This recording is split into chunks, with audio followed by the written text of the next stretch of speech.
Okay, are we set to start? Yes?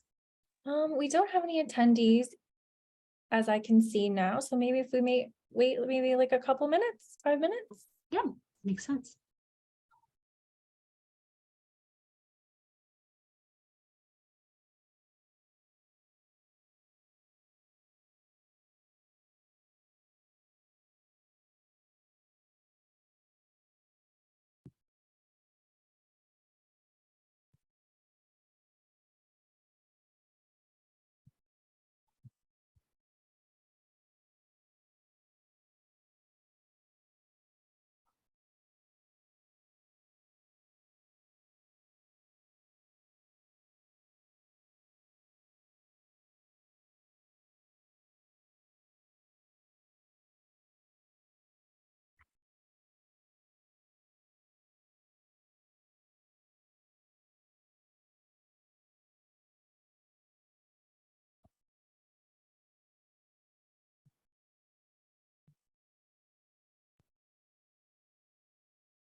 Hi, so good evening, everybody. I think maybe we can go ahead and start.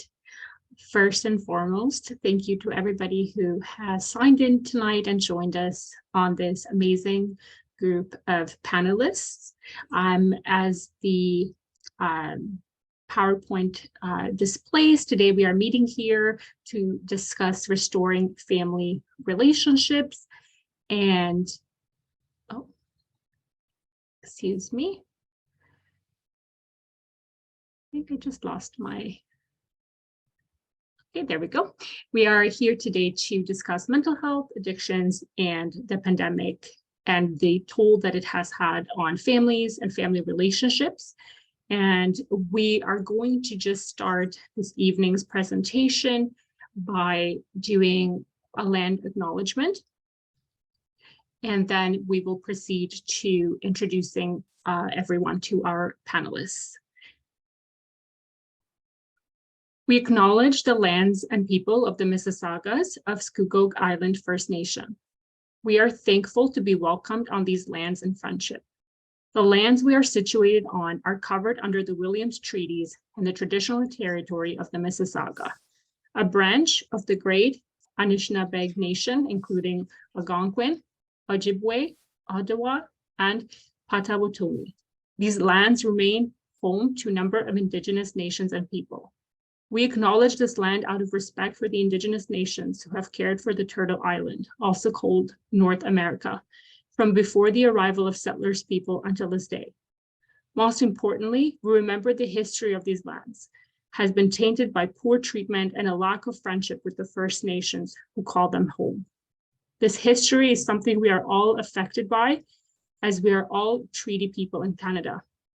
We all have a shared history to reflect on, and each of us is affected by this history in different ways. Our past defines our present, but if we move forward as friends and allies, then it does not have to define our future. We also want to acknowledge the impact of anti-Black racism on the lives of Black Canadians who have also been brought here against their will through slavery. Okay, and next, we are going to present our panelists to our participants. Monique, did you want to jump in with the...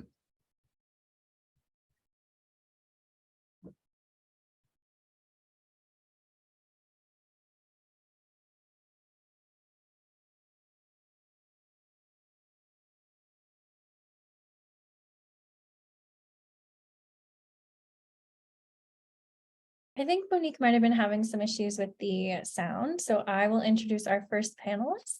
Thank you everyone for being here and those who are participating as participants. So the first person I would like to introduce is Sharon Jones Gibson.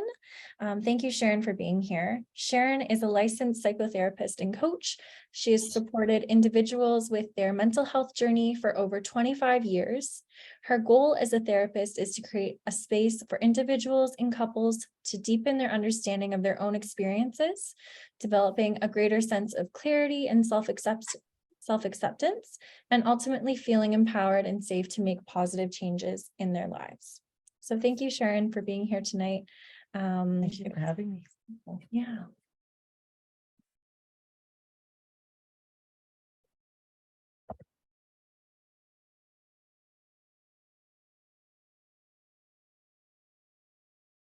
Hi, good evening. Are you guys all able to hear me? Yes, very well. Yes. Now you can hear. Oh my goodness, I've been struggling for like forever now. I apologize. No worries. We are just introducing our wonderful panelists. Monique, are you okay to do some? We just introduced Sharon, and are you okay to take over? Yes, absolutely. Okay. All right. So we've introduced Sharon. Mhm. Okay, perfect. All right. So I will take over for you there, Brittany, and I will introduce you. I apologize. I do not want to butcher anybody's names, but I will say, and I will start with you, Amma Guamfoa. Close, Gemfoy. Gemfoy. Oh, Yes. nice. I apologize. It's okay, no worries. All right, so Amma Gemfoy is a Ghanaian Canadian womanist, mental health therapist, registered social worker, community researcher, writer, and international speaker. Engaged in the field of social work for 10 years, her expertise is rooted in supporting and also counseling Black youth communities and survivors of gender-based violence. With a demonstrated history of meaningful program development and research, she has strengthened the impact of diverse programs and initiatives across Ontario. A highly sought after international speaker, she has been featured on CBC's Metro Morning, Ontario Morning. She leads Africa, Fresh Air Radio, and also the Toronto Star. As founder and lead clinical therapist of Womanist Healing and co-founder of the OHEMA Fest, Amma is determined to create empowering holistic resources that strengthen Black communities' ability to heal, thrive, and also to connect. That is awesome. Next, I will introduce Natasha Holliday. All right, Natasha Holliday is a therapist, speaker, comedian, and author. She has worked supporting individuals with their mental health for over 20 years. She currently supports individuals with their mental health through her private practice. She has spoken at mental health forums addressing a variety of areas of mental health, including mental health in the Black community. Natasha is passionate about helping people unmask fear, overcome adversity, manage burnout, build and foster resilience. All right. So I guess what we will do next is, Yola, did you want to just go right into the questions so we can just start the discussion? Yes, absolutely. So just a little bit of information about tonight's presentation. We do have a list of questions, discussion points that we are hoping to bring to our panelists. However, please, anybody who is here with us tonight, do not feel discouraged. If you have your own questions or commentary, feel free to include that in the chat, or you can use the Q&A function on Zoom. And without further ado, we're going to jump onto our first question. So this week, the focus is on Black mental health, and we have focused on various aspects of health, from trauma to yoga to art. What is your practice focus for Black mental health and why? And this question goes out to the full panel.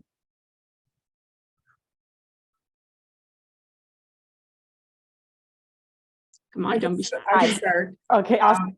One of the things that I found that's come up in the last few years working in private practice has been a lot of people, especially during the pandemic, with more time to think and reflect, where there was a recognition of things that maybe didn't work in how they were parented.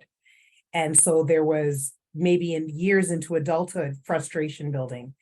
And so one of the things that I try to do to support my clients is look at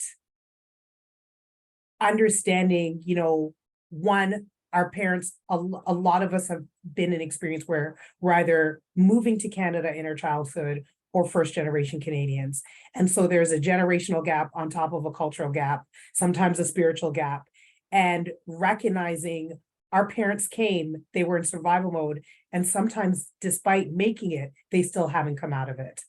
So I often work with my clients to look at, how do we let go of the expectations that may not match the capacity that they had based on what their experience was? Because we may not have the same vantage point, because we aren't necessarily in survival mode in the same way that our parents were. So one of the things that I do to support the individuals that I work with is examine those things and look at, being aware of expectations, shifting maybe expectations, letting go of some of the angers that start to build up, and really looking at where can we forgive based on, if you weren't even capable, how can I hold you accountable?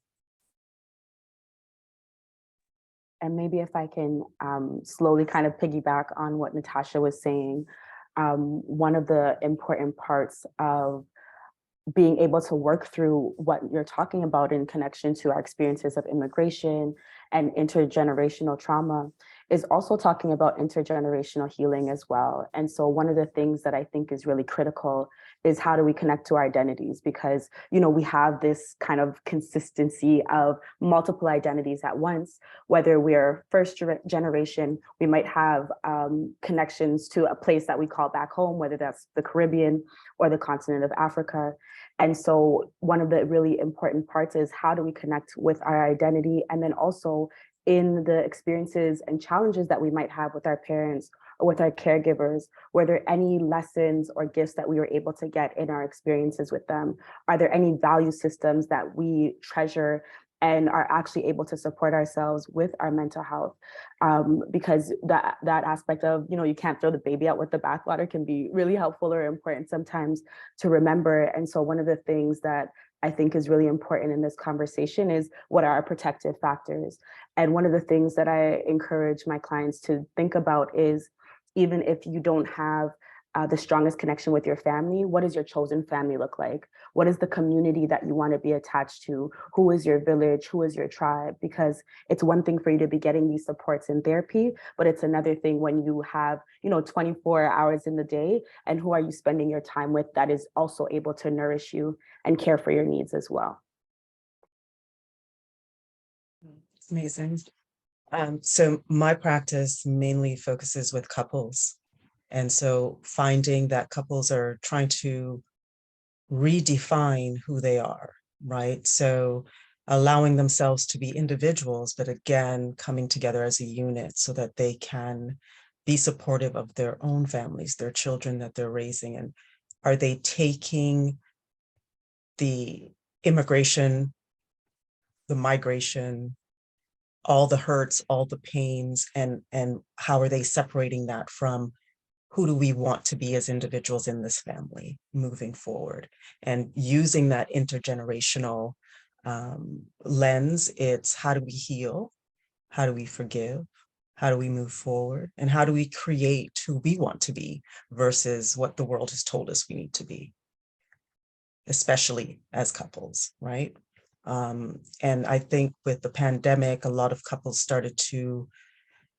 they were very close. Like, you're not running. You have to face the emotions and the feelings, and it's getting to that place of letting people know that it is okay to feel. It is okay to be who you want to be and still coexist in your relationship and have a great relationship. So. Yes, and I absolutely love that, because I do feel like at times, especially in a marriage or relationship, a lot of the times we tend to feel hidden or unheard. And, I can even speak off of personal experiences, because that has happened, especially during the pandemic, and having that time to be around your partner consistently due to, not being able to be out in the real world. You just realize and understand so much. So I really connected with what you've said. And I'm really hoping that everything that you guys have to offer today, that I can apply it to my own personal life, and that others that are watching can do the same. So I'm just gonna jump on into the second question. And it's just stating, how does anti-Black racism intersect with mental health concerns?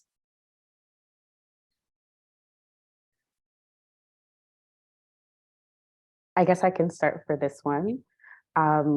There's so many ways for us to begin having this conversation, but it deeply impacts every aspect of the Black experience in Canada, right?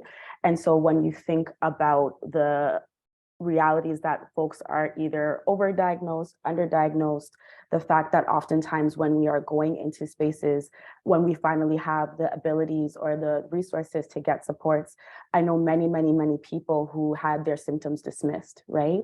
And so anti-Black racism does a couple of things. One, it systemically does not actually allow us to get the supports and the resources that we need. We often don't have culturally responsive programs that are actually speaking towards and affirming Black folks and the diverse experiences that they might be facing. And then the other aspect is, how our symptoms are, of course, minimized within the medical model in so many different ways.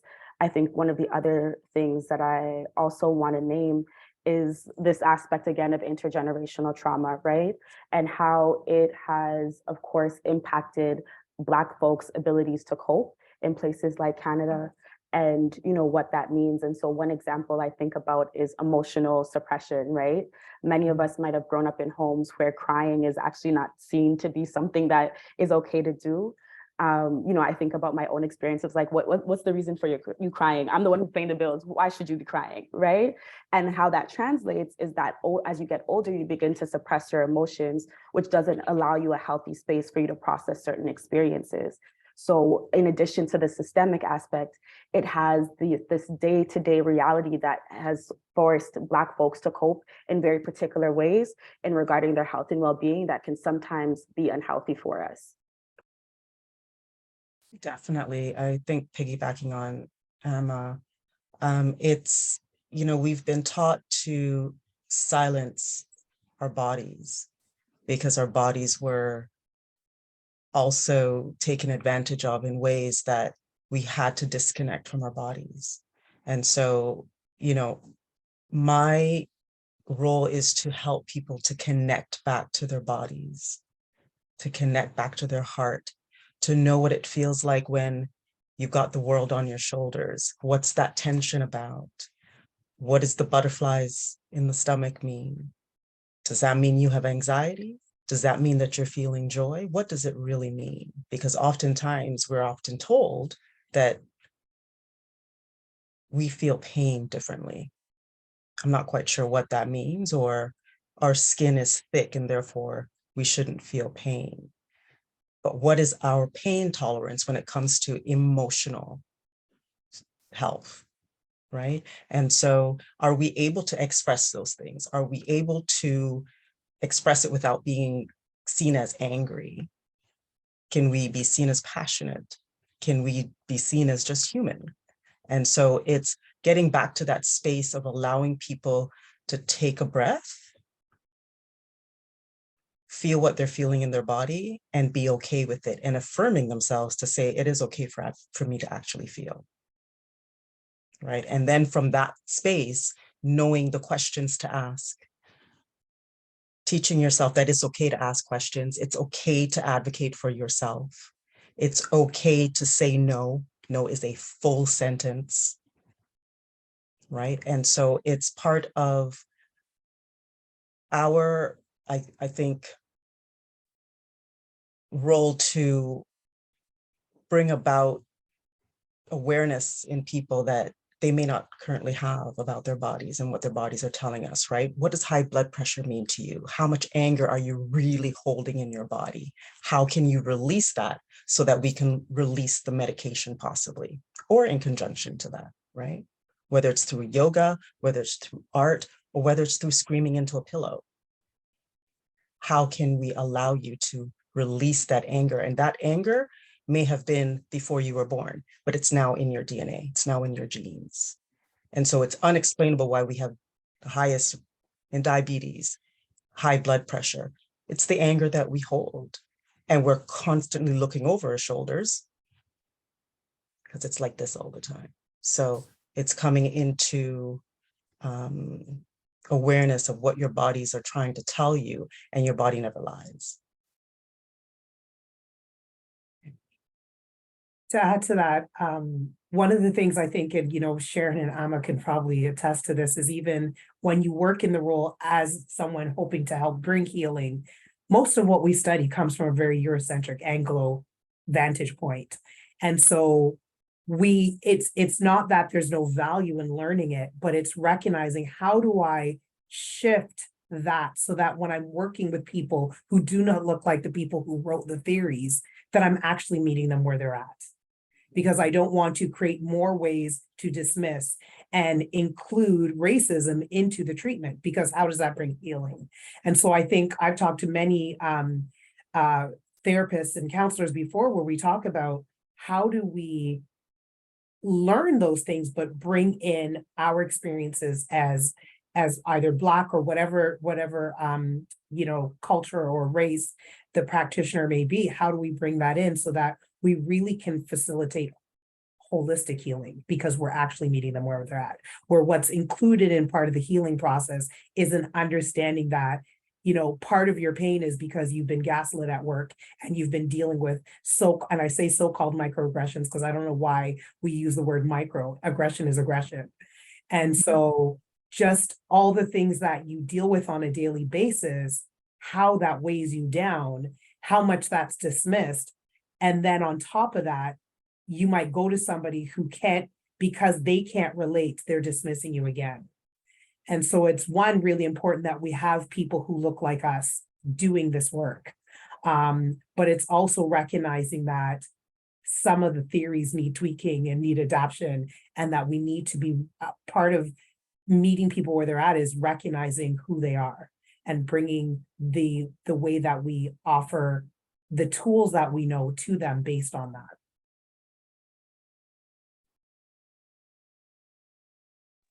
Yes, no, that was amazing. And I feel like everything that you guys are speaking about, I can completely relate to, and not even to really go off topic because it's still on the topic, but it's more so just health. And, you know, 3 years ago now, I had a son, I gave birth to my son, and a couple months, or not even, I'd probably say a month after giving birth, I just felt off. I felt really weird. And to not get into too much details, one evening, something happened and it scared the living daylights out of me. Something happened to my body. I actually, because it was still the pandemic. So I called the hospital and said, hey, this is what's happening. Is this worth, not to say, is this worth coming in for? But I almost to a point was fearful of is my issue serious enough to come into the hospital to be dealt with? They told me over the phone, yes, this is serious. You know, come on in. I come in, I still have to wait, and I get to speak to the doctor. I explain the issue right away, honestly, instantly, before I could even finish my sentence, she cut me off and basically told me that this was something that I could have seen my gynecologist about. I didn't need to be here.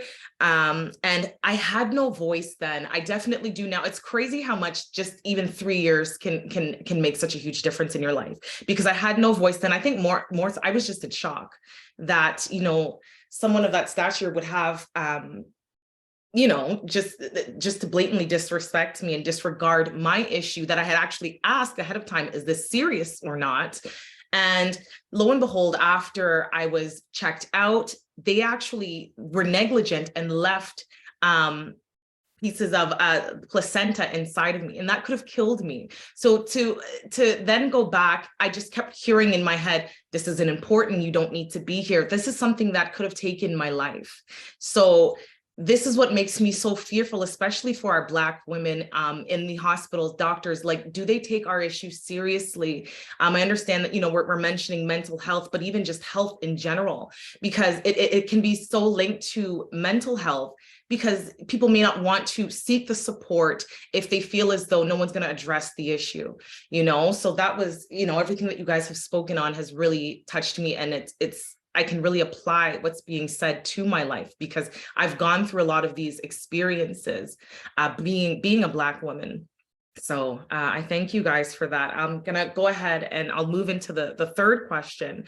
And it says here, intersectionally and Black mental health. So that's the subtitle here. And it says, what is important for Black mental health and the 2SLQBTQ community? So I can start that question. You know, I think part of it, well, most of it is keeping those individuals safe. Yeah.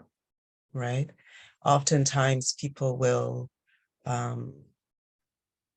hide who they are for fear of being beaten up, not accepted, shunned. You know, I've had friends who were just on the street and ended up in the hospital, and it's because of who they are, who they subscribed, who they want to be, who they were born to be. And, you know, it is unfortunate that we're still at that stage where we're not, where the homes aren't feeling safe, where schools aren't feeling safe. And I think mental health with the LGBTQS community, there needs to be affirmations in terms of, yeah, you're welcomed here. You're accepted for who you are. I think one of the things people need to consider is the same thing that people are discriminated for is often things they don't make choices about. And so there's an internal battle that you can go through on any given day that that compounds your emotional pain. And then to be dismissed by other people or to be treated poorly on top of that is just, you know, I can't even imagine sometimes what that might be like, depending on what the specific circumstance is. What I think is important too is to, again, going back to that idea of we meet people where they're at. If there's things you absolutely cannot relate to, better to be honest about that than try to pretend and come across as arrogant or come across as dismissive. But to be able to say, like, can you tell me, because that is not necessarily something that I've experienced. Showing them that, showing whoever it is that you're working with or interacting with, that you want to understand their experience. Rather than, because sometimes when we don't understand, we immediately move to dismissing it as if it's not valid. But rather, why don't we try to understand some of it, or at least hear about it, so that we can get a better concept of what that might be like. So I think it's really important. And I think that is, you know, speaks to what Sharon said about safety, is how do we look to create safety when somebody's coming in is likely fearful and maybe is a bit defensive because they've had repeated interactions that are challenging. One thing I'm amazed at is I think every single one of my clients apologizes if they cry in session. And I always say, if you can't cry with your therapist, who can you cry with? But it's always a reminder how much we are told not to cry as a response to tears, which is really, the person saying it is saying it for their own comfort, not really to comfort the person who's crying. But then it creates this thought that it's not okay to cry. There's nothing wrong with crying. There's actually a chemical release that comes with tears that is part of the healing process. So it's absolutely okay to cry, but because repeated situations have turned that down, people struggle to feel comfortable to do it. So I often, you know, ask people to think about, how do we create safety? And how do we ask questions rather than assume we know?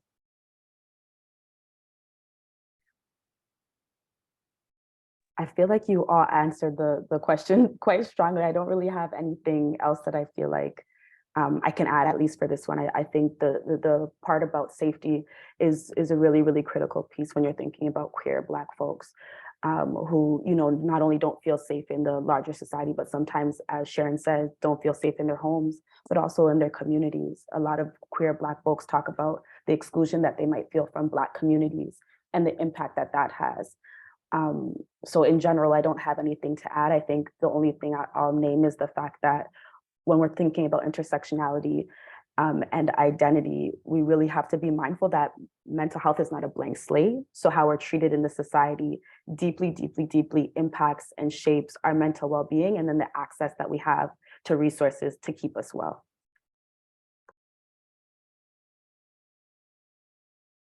Beautiful. Thank you, guys. I do want to kind of circle back just to the mental health and health, just because I see here that there are two questions. So I'll quickly just ask the one here.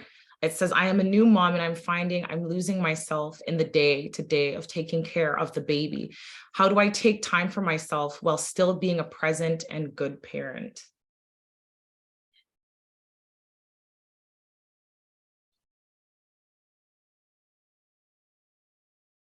Congratulations. Oh, sorry. Go ahead, Amma.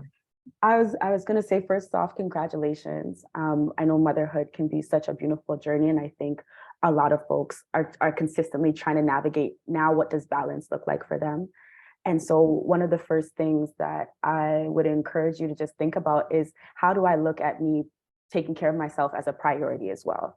Of course, your baby is a new priority, but at the same time, you taking care of yourself is still a priority. Otherwise, you'll feel exhausted, you'll feel burnt out, and the ways that you want to show up as a parent become extremely difficult.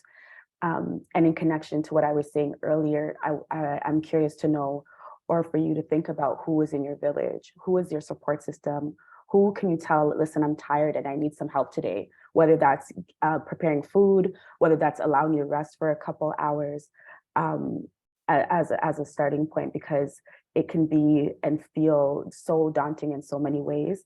And being able to ask people in our lives for help can be a really important way for you to take care of yourself so that you don't feel as lost.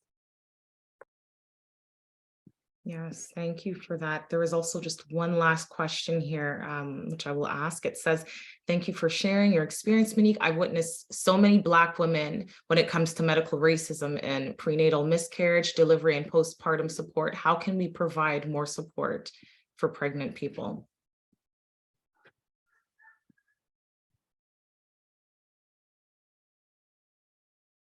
Well, I think one of the things that I will subscribe to is, do you have a therapist?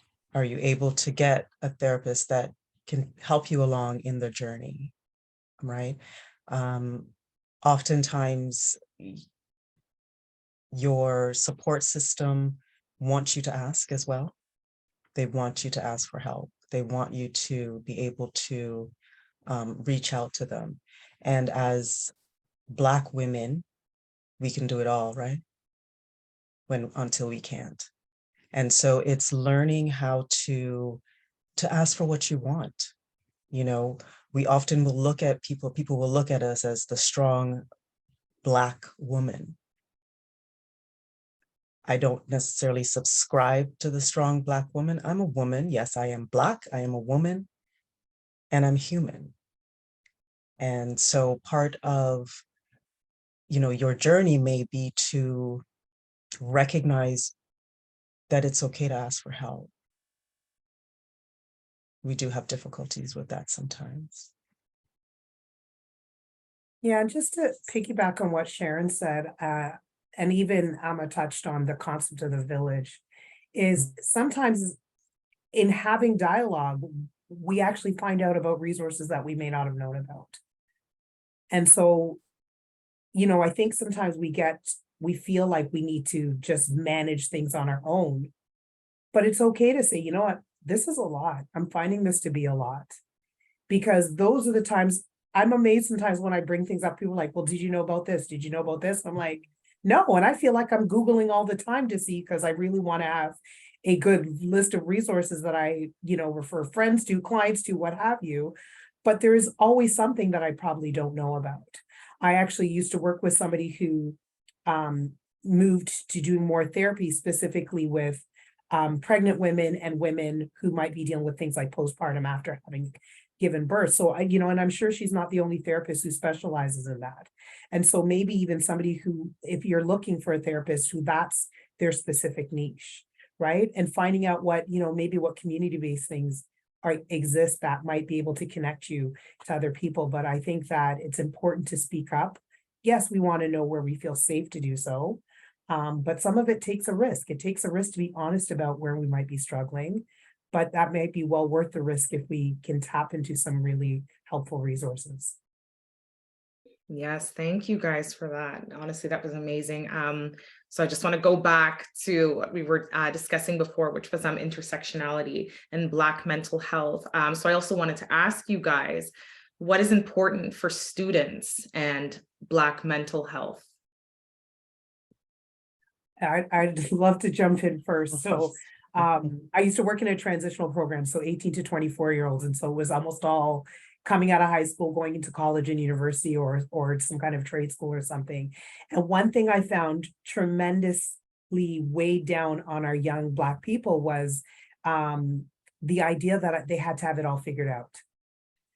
And unfortunately, those around don't realize how much we contribute to it by asking, so what are you going to major in? What are you going to do? What's your career going to be? And, what's your 10-year plan? And it's really supposed to be supportive, but there's an underlying message of, you have to have all your ducks in a row. Mm-hmm. And it's really hard to do that. And I often use, and funny enough, I apologize to my clients, because at the beginning I tell them I'm going to do this a lot. I use analogies based on GPS. And I said, you get in, you set a destination, but how many times do you along the way figure out there's somewhere else that you want to go? Or when you get there, if I'm using my GPS to go to the mall, I don't then move into the mall. That I reach that destination and I set a new destination. So the idea of thinking you could have it all figured out, there is no figuring it all out, because once you arrive at one of your goals, if you arrive there, because you might have decided to go in a different direction, but if you arrive there, then you're going to be setting new goals and accepting that there's always something to figure out in life, but there's not figuring it all out, and trying to release that pressure to have it, to know it all, especially so early and young, so early on in life for students. And we also need to let students know it's okay to change your mind. It's absolutely okay to change your mind. Use I'm the persuading them to resources. declare a major first year. Yes, It's so general in your first year anyways. Why are we exactly, declaring majors? exactly, Second year. exactly. Totally agree. Use the resources at your colleges and universities. You know, they have funding, right? They have a lot of funding. And, you know, they're going to say that there's a wait list or whatever the case is, but ask, go to your professors, speak to your professors, your parents. Hopefully you know, I've had parents contact me and, you know, they're worried about their child. And so certainly I will refer the child to particular therapists. But I say to the parents, well, what are you doing to ensure that you are equipped with all the information that you need, with all the clarity that you need? Because when your child is in that 1 hour session and sending them back into a situation where you're not aware of your words, your action, it can derail what the child is doing. So I often will say, if a parent contacts me, I'm going to want to know what are you accountable for? What are you taking responsibility for when it comes to your child and your own mental health, so you can be of support to your child when they're in that process as well. Definitely, definitely. And maybe to add to that slightly, I am also a big analogies person. I love your analogy, Natasha. You know, one of the things that I think about is, of course, like, you know, as a student, you kind of carry your knapsack around and it has your books and your notebook and all of that and your pens. But then there's also this invisible knapsack that Black students are carrying. And so sometimes, as Sharon mentioned, it's, you know, what are the things that are happening in the home? How is that impacting them? But then also, as we've kind of been talking throughout the day about anti-Black racism, you know, many of our first experiences with anti-Black racism happen in the education system. I'm sure many of you have heard in the last week what has happened to a 6-year-old in school. And so, you know, the combination of those experiences means that our youth are experiencing many different types of trauma at the same time at very, very, very early ages. And so, of course, they're struggling, but how are they expressing themselves? And what are the resources available at their schools? Are they feeling comfortable to access those resources? So it is something that doesn't go unnoticed, that they're, of course, carrying their backpacks every day, but there's also something invisible that none of us can typically see that they're carrying. And those are a lot deeper sometimes in terms of their day-to-day experiences. If I could add one more thing too, something Emma said made me think about this. One thing that I've noticed is, you know, families coming from the Caribbean, often coming from the continent of Africa, the school system is kind of like a parent. So you send your child and it's all taken care of. And so the families move to places like Canada, where the parents are expected to be more involved, and they don't necessarily, nobody tells them that. And so there's things happening at the school that they should be aware of, but they're not necessarily aware of. So I would encourage parents, have dialogues with your children, find out, just talk to them about all kinds of stuff. I had a teacher tell me that I should be taking, and I'm dating myself because back in these days in school, we had general, basic, and I think advanced or something like that was what, but you know, I went to school when we had grade 13 and then OAC. So clearly it's been a minute since I was in high school. But I had a teacher tell me that I should take the lower level, and he never gave me a rationale. And I assumed it was because of the color of my skin. Now, fortunately, I was of my own mind enough to go, I don't need to take that advice. And furthermore, then informed my parents that this was the suggestion, but I had no plans on doing that. But imagine now, had I listened to my teacher, not dialogued with my parents, not knowing that would affect my admission to university. because they're taking universities at the time were looking more based on advanced level courses. So I think this is part of why it's really important to have these dialogues to know what is a school suggesting. I was horrified to find out years ago, and I don't know if this still exists, but in the Toronto District School Board, they used to not just have English as a second language, they had English as a second dialect. And often children of color were being put into these classes, and the parents didn't know they weren't actually getting educated at the same level.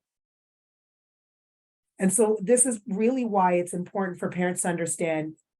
In Canada, it's more important to have a much more hands-on approach. We can't do exactly as we did back home because the system here works differently. Yes, thank you for that. Yeah, I definitely agree with what's being said.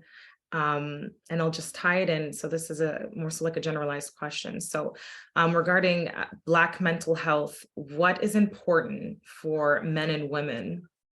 And also, what would you say is important for parents?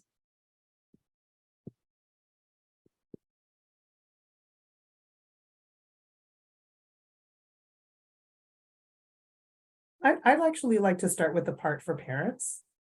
Again, going back to the idea that there's often a cultural gap because maybe the families have moved from another country. So I'd encourage parents to recognize that what was the expectation for them, your children are being raised in a very different environment. And maybe even looking into, is there an aspect of living in survival mode where, because there's such focus on getting certain things done, that there's not the recognition that it's okay to tap into your emotions and check in. And I love what Sharon talked about holding emotions in our bodies. That is something that I certainly didn't learn growing up. I learned as I got older, but that was valuable information. And so dialoguing with your young people to find out how are they understanding things differently than you, and rather than maybe dismissing it. I think Emma gave the example of, what do you have to cry about on paying the bills, right? But trying to meet in the middle to understand what's the difference in how my child is learning something versus what I learned. And it's not about one thing being right or wrong. And so we don't want to dismiss our children because we came up with a different understanding.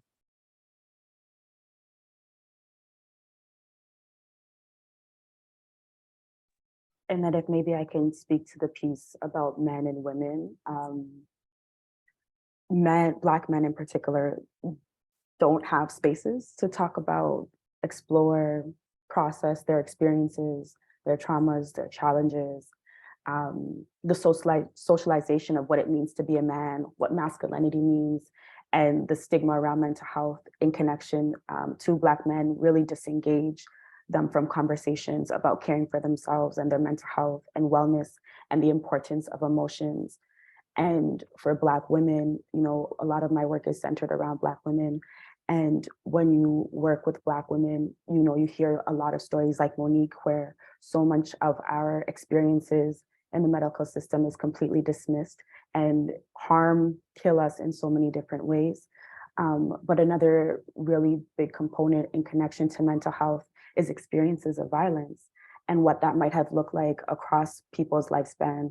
And sometimes only beginning and talking through certain experiences do we begin to really have the language of, what happened to us and the impact that it has had. So it's a combination of recognizing, and also the other part for Black women is around caregiving. Sometimes you're a biological mother, but sometimes you might be caring for other children in your life. Maybe you're taking care of an elder in the house, or maybe if you're not necessarily a caregiver, but there's an expectation that you're taking care of certain aspects of your family in different ways. And even when you think about the migration experience, many folks that I know that are connected to, even my family members, are also dealing with things back home, right? So there's still this expectation that some of your money is coming to help do something for your family members. And so the combination of that adds a lot of stress and pressures. And as Sharon talked about, a lot of things that are translating in the home in different ways.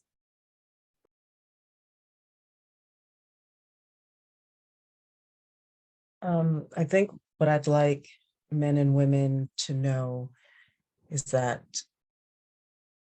our bodies speak our truth. When we listen to our bodies, We know that it's telling us we're doing too much. We're not saying enough. This person isn't right for us. It's okay to walk away from that person. It's okay to set boundaries with this individual. It's okay to tell people at work that the aggressions are not cute. I want Black men and women to know that they are valued. They are here for a reason. And once we can get to that place where we can help them to figure out why they are here, there isn't anything that can stop them from being the best person that they can be.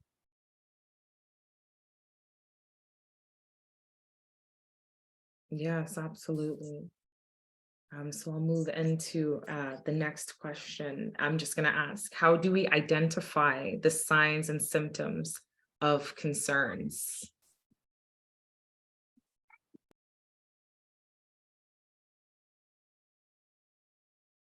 So I guess I'll start with that. I've been talking about the body a lot tonight. And so, you know, we tend to discount the feelings that we have on a regular basis, right? So the thought that we just keep pushing forward no matter what. You know, I might feel sad for a few days, keep pushing forward, that's okay, just rest. Let's just pray about it. I think part of our responsibilities to ourselves is to affirm ourselves that it's, yeah, this is what I'm feeling. And I need to seek help for that. I need to speak to my friend. I need to call out to a friend to say, you know what, I'm having a really rough time. And maybe that friend will walk over to you or drive over to your home and sit with you and say, well, you know what, let's look for that person for you. You go to the doctor and it's high blood pressure or it's diabetes, it's your nutrition, whatever it is, there are answers out there for them, right? I think when people wait until they're in crisis, it takes a longer time with the therapeutic process. But if you're able to find someone before everything goes awry, and you start that process of unraveling what you want out of life and who you want to be, when situations in life happen, because it's going to happen, it's easier for you to deal with things, right? And illnesses may be at bay less, the stress is a lot less, you're learning how to deal with things differently. You might take up meditation, you might take up art, yoga, but you're more so in a care mode while you're moving forward in life, in a more aware space.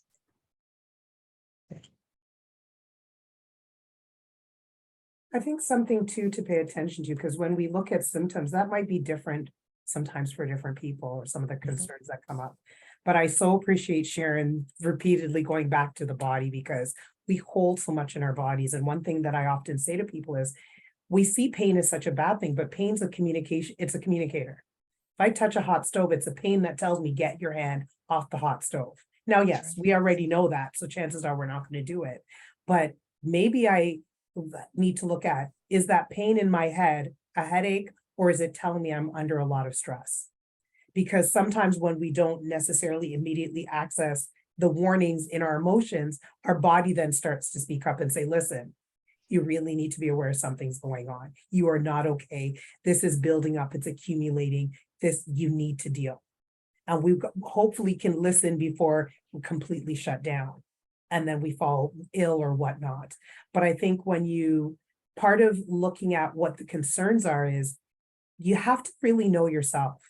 So I often tell people, and of course, like here I go dating myself again. If you think about the old tuner radios, as you're turning the dial, you come to that point where it's clear. So it's tuning into self till you get to that point of clarity. You have to know yourself to know what shows you're off, to know that shows you're not yourself, right?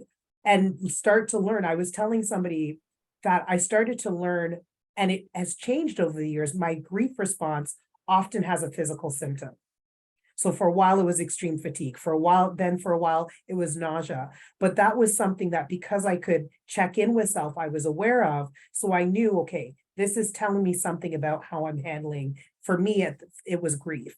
But it's also learning, okay, what is happening? How do I check in with myself to recognize there are signs telling me I'm not okay, or I'm not as okay as I've been before, and that I might need to pay attention now so that hopefully it doesn't get worse. So I think there are more common signs, changes in mood, changes in appetite, changes in weight, things like that. But also knowing yourself gives you some indicators about what for you is a sign that things aren't okay.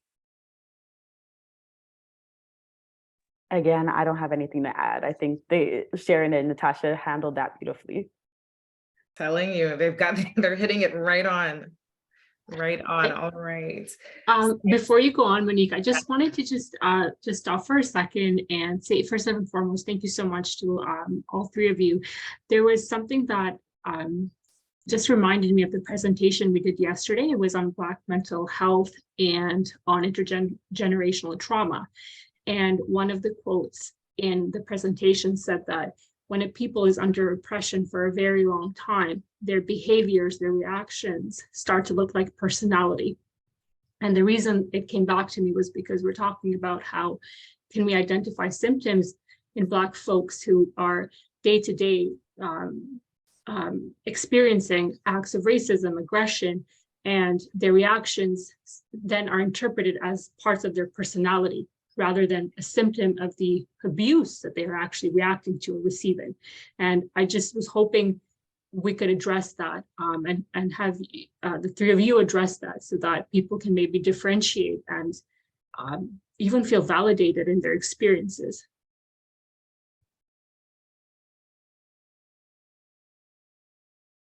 Yes, thank you for that, Yola. So what I'll probably do now is I'll just leave the floor open to those that are watching. If they have any questions, if you guys have any questions, you guys can place them in the chat. We'll use this time to just, answer any questions that you guys may have. You can turn on your speakers and ask a question if you guys have any questions at this time.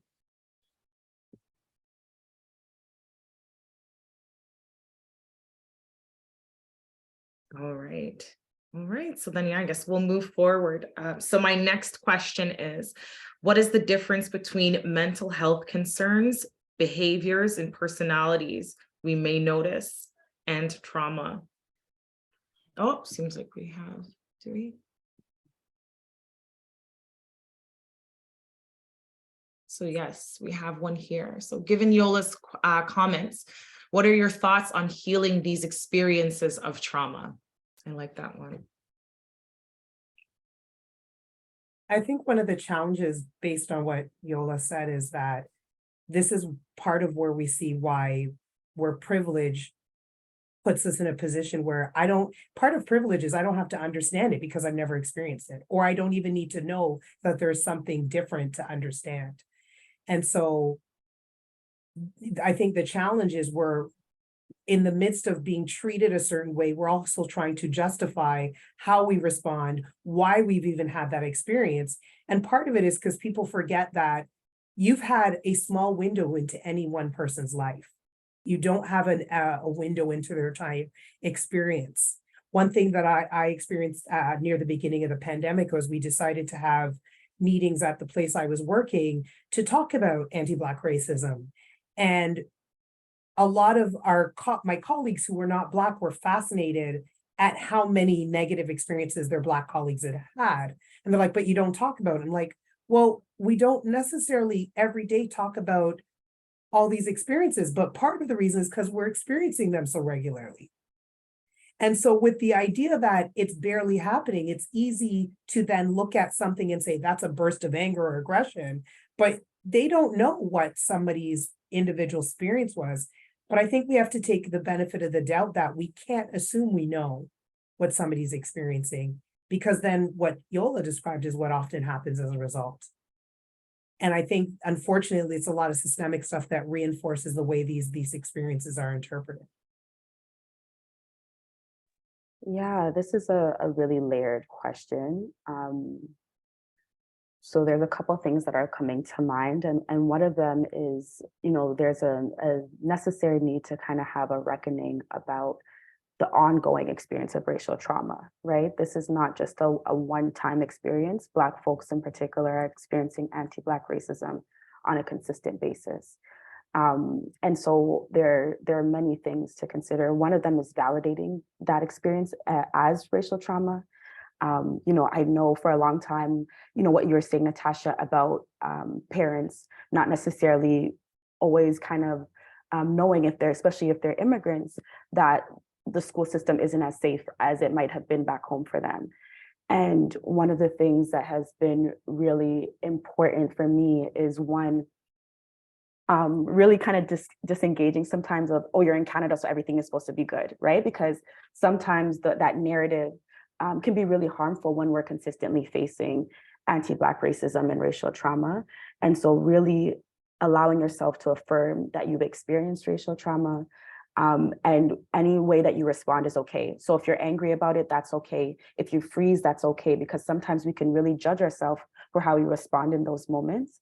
One of the things that has been really critical in my own journey, and what I really encourage my family, my friends, my community, folks that I support, is figuring out, how do you affirm your identity, right? So it is deeply, deeply important for me to research, hear, listen to experiences of Black folks that are affirming. Sometimes that's going back into history. Sometimes that's listening to music. Sometimes that's engaging in art and in poetry. So what I would really encourage people to do is also find ways and paths that allow them to affirm their identity.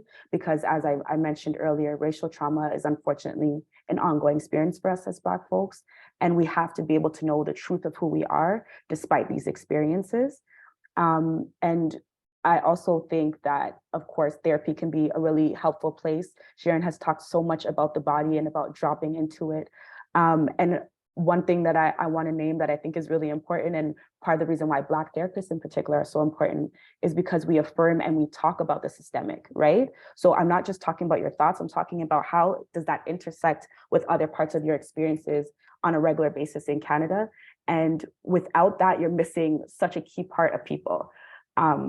So it really allows us to have an intersectional approach at looking at our health and wellness when we're able to talk about that openly and candidly with the therapist that we're seeing.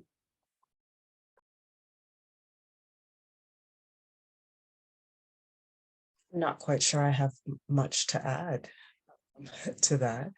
I think for Black folks and trauma, I think once we get to a space where we recognize we're being traumatized and put those tools into place to shed them, the aggressions will seem less important to us, right? And so part of knowing where we are in our own journeys, because we all can't speak for every single Black person, right? Allowing that space to kind of be what it needs to be. But again, it's us taking responsibility for our own journeys, knowing what trauma feels like, and putting those tools into place so that we can rid them from our bodies, rid them from our hearts, our minds, and our thoughts, so that other people's stuff, whatever you think of me, is really not my business. Yeah, absolutely. Thank you guys for that. I do want to circle back just to Stephen's question. It says, how do we create more opportunities like this? There were points being raised about topics that many shy away from talking about with their circles.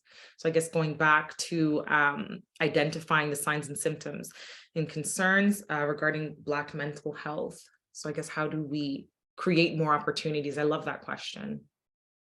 Well, one thing I would encourage is being a bit transparent yourself.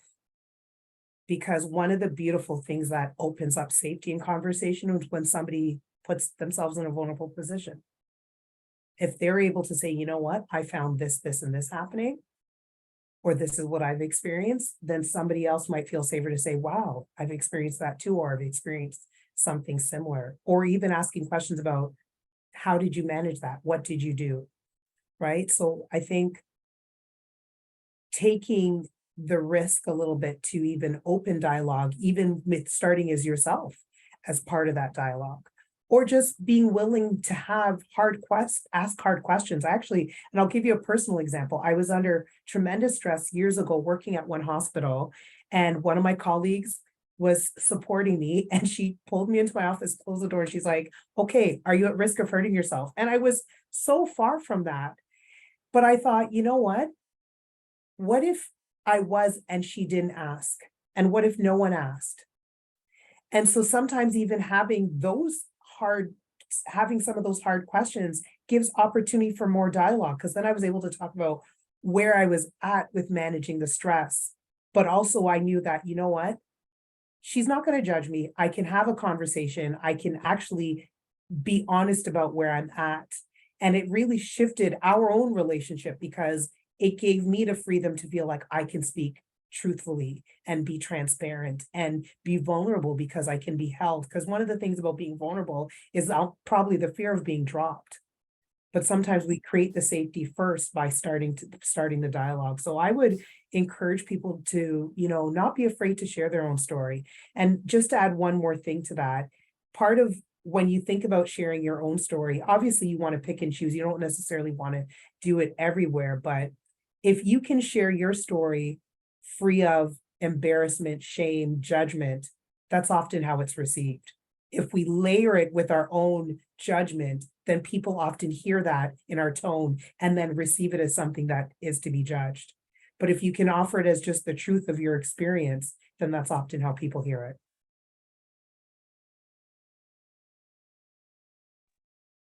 Yes. Oh, sorry. Go ahead. Oh, no worries, no worries. I think the only thing I was going to add to what Natasha was saying was around, it can also be really simple. It could be that you send somebody a video on Instagram that talks about Black mental health, for example. One other thing that I wanted to name, because I love how Natasha talked about us modeling it.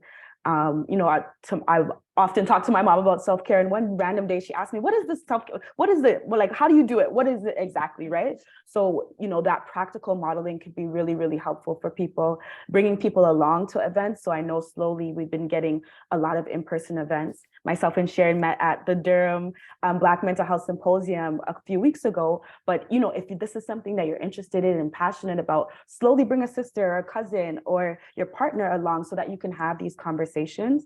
And the other thing that I wanted to say, because I believe Sharon talked about this aspect of preying on it, right?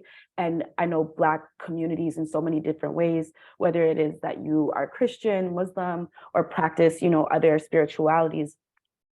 It is a deep part of, many people's healing.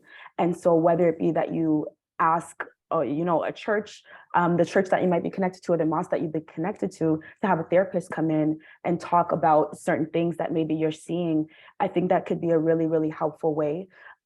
Because we know that there's so many folks that might be attending a space, and being able to have those conversations continue and to literally meet people where they're at can be a really, really key way for us to continue these conversations beyond this week. Absolutely. Thank you for that, Emma. That was amazing. And I think it is obviously so important to spread the word and just make it the norm, in terms of it's okay, like you mentioned earlier, to feel. So it's okay to, have these events, and also to also allow people to feel as like, whatever I'm going through is normal. This is normal, and it's okay to talk about it and have that person that you feel safe connecting to. So thank you for that. Next question says here, how can police become involved, and how do we address how can police become involved, and how to address with mental health? Can I start on this one? Yeah. I think the police are already too involved in mental health issues. I think that, a few years back, there was a real strong push around divesting from police. And it still kind of continues, but I think, and I'll speak from personal experience, both personally and professionally, there's been people in my life that were at risk of hurting themselves. And, when you call 911, oftentimes the experience might be that the police are the first people that come and get dispatched. And that, of course, for Black folks is not a helpful practice, right? Oftentimes, police officers, one, don't actually have the education to truly help people get de-escalated from crisis. And two, the amount of racial trauma that we have experienced with the police interpersonally and many other ways is never going to actually allow us to get the supports and resources that we need when it comes to mental health. And I'll give an example. So for several years, I worked at a VAW shelter, and the police were called on many different occasions for a lot of different reasons. And I remember the first, at least maybe 6 months I was there, anytime I had to interact with the police, I would be so anxious. I would literally have to go to the washroom to talk myself down and to ground myself. And this is me in a position of power, in a position of privilege, and knowing that technically nothing could or should happen. However, my experiences in the past with the police had been so harmful that I was deeply, deeply, deeply anxious. And so I say all that to say that they already are getting a little bit too much funding, more than enough funding. And really what the need is that some of that funding be diverted to community agencies that are actually able to properly respond to mental health concerns.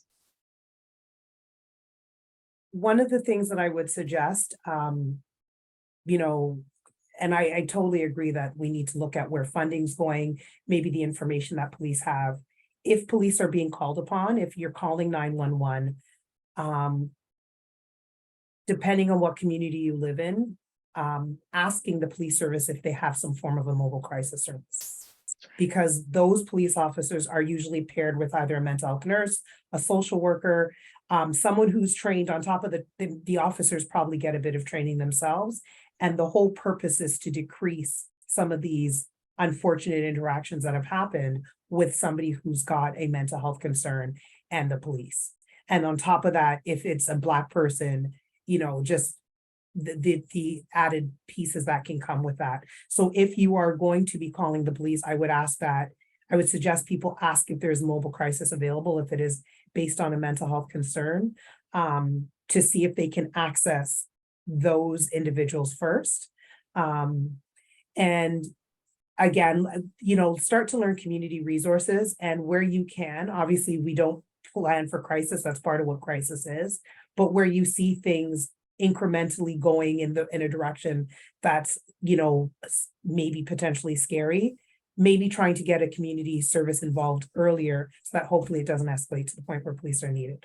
Those things will happen, so it's not like we can completely avoid that, but potentially trying to access something separate from the police earlier on, where you might be able to get something that is a more appropriate fit, because the police are asked to respond to so many things. They can never be trained in all the things they're asked to respond to.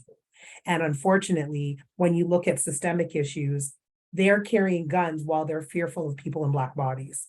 And that does not lead to good outcomes. So while we need to look at, how can we address the systemic issues that lead to that fear? We also want to, increase understanding of mental health within police services and other areas. There's just so many ways that this can be approached. I would agree with both Emma and Natasha. I'm more of the idea that we provide the police with mental health supports where, they have the support that they need when they're walking into certain situations, right? And so, and being able to identify that with the client that they're going to, or the resident that they're going to, and somebody who looks like them, so that they are not as intimidated when they see the police uniform show up, right? So I would absolutely agree to fund more mental health workers along with the police. Yes, absolutely. Thank you, guys. I wanted to then ask you, how does mental health concerns impact the family? What do you see in your practice?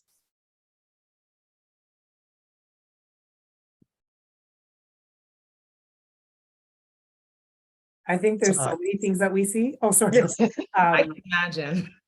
one of the things is, especially when you work with, well, not, I wouldn't even necessarily when you work with young people. I tend to work with a lot of young people. That's actually where I started in the field, was solely working with children and youth.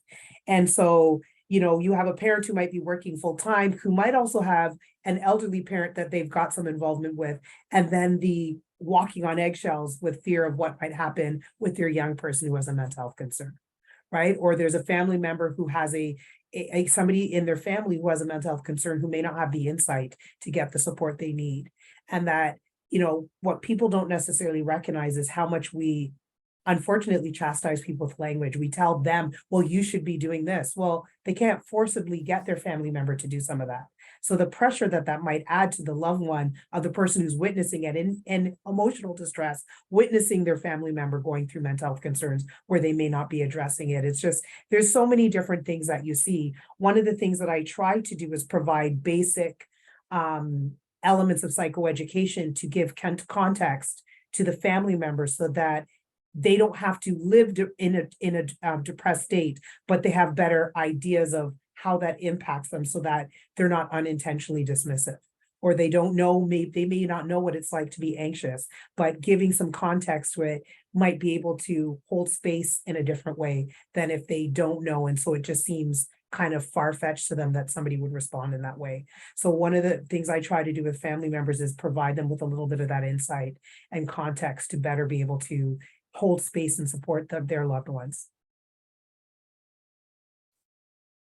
So one of the things that I'm noticing in my practice, because I am working mainly with couples and adults, it just takes that one person in the family to make the move.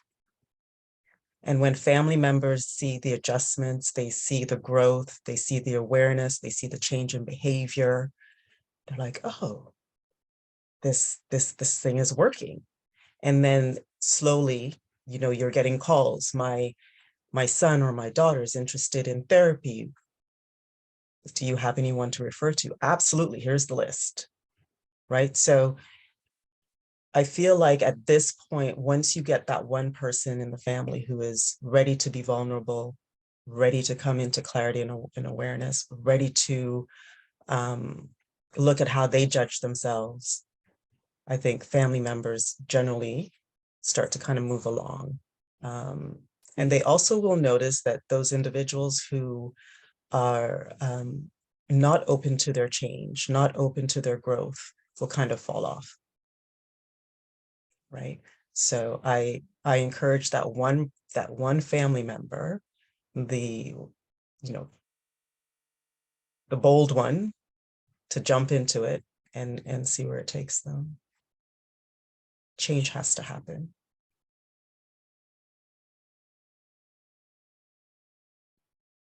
Yes, thank you. So I then wanted to ask, how do we promote healing and restoration in the family?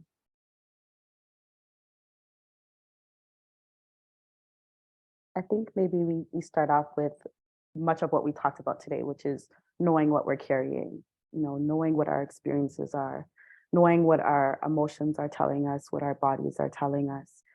You know, this aspect of self-care has become really commercialized, but there's many ways for us to care for ourselves. I often talk about self-care, soul care, and community care, right? And finding ways to pour into that allow us to feel well. Whether that's getting rest, whether that's asking for help, and really shattering these ideas that, you know, we're Black women, so we have to do everything, right? Like really dismantling what some of the messages that we have about taking care of ourselves is, what rest is, and how we should be in our families and who we should be. One of the things that I think is really critical is nurturing our homes, right? So I gave the example of this idea that, like, you know, you're not paying the bills, so you don't have anything to cry about. But our children really need a healthy space to express themselves, to ask questions, and to ask questions without seeing it being seen as disrespectful. Really a space of open communication that allows them to better understand themselves and also better understand their parents. And of course, you know, really accessing therapy as a family. So I love the fact, Sharon, that when folks reach out looking for resources for their children, because usually that's what happens, is that we're looking for it for somebody else and we're contacting on somebody else's behalf, but we don't think about ourselves in that equation. And so really looking at therapy as a way to begin that process of healing, of supporting ourselves. But as Sharon was just mentioning, when we begin to take care of ourselves in that way, there's a complete domino effect. So your mind feels different, your body feels different, your spirit feels different, but then your relationships really do transform as a result of it.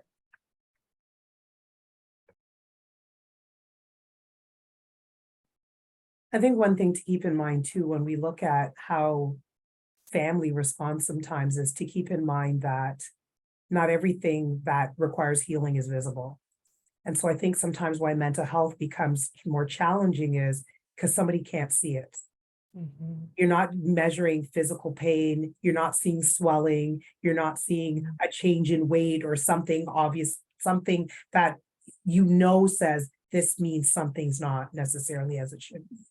And so, maybe somebody sleeping more, you don't recognize as that is one of the things that's showing you something's off. But because it's less visible per se, I think sometimes people don't necessarily know to give room for it.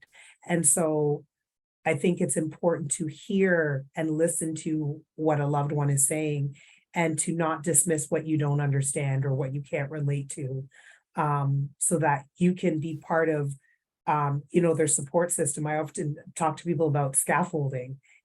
Buildings have scaffolding, not just in the building process, but often in the repair process. So when you see somebody needs some support, how can you be scaffolding? Are you one of those people that would be the scaffolding in their life? How are you part of holding up the structure that is that person for them to go through that process of healing?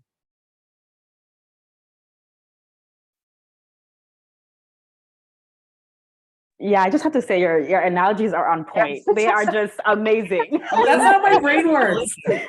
Love it. Thank you.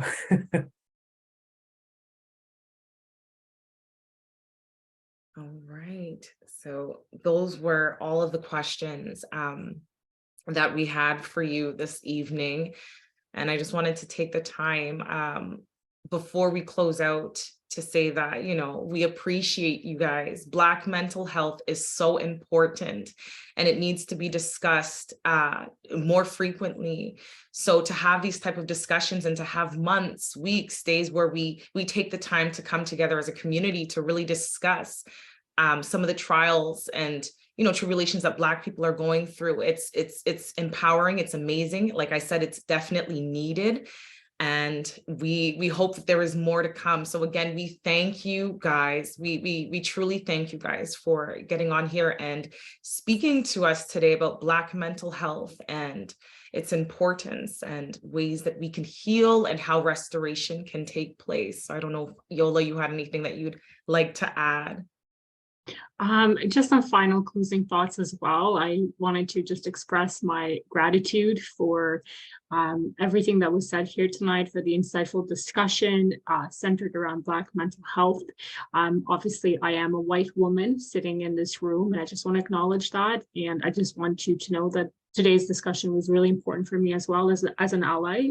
And I really appreciated the diversity of the perspectives that were brought to the table from each one of you. And I also appreciated the emphasis on intersectionality and inclusivity when it comes to healing and restoring. So thank you so much. Yes, thank you guys. Enjoy the rest of your evening. Thank you for having us.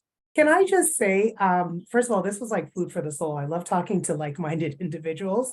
But I don't know how you selected who, but I feel like I've never met Sharon or Amma before, but I feel like there was such synchronicity. And I thought it went so beautifully well that just as I listened to what was being said, I just think it really flowed really nicely. Agreed. So thank you, ladies. Agreed. And by the way, Thank Sharon, you. you have the most soothing voice. I could I'm telling you, oh my like days on end. Like I would think half your therapy is just opening your mouth because you start to speak and I'm like, Ooh, I felt so relaxed. Mhm. I'm like, I can only have to imagine how that your clients benefit from how soothing your voice is. Absolutely. We start off with meditation. We do. Mm, So, mm. so thank you. Yes.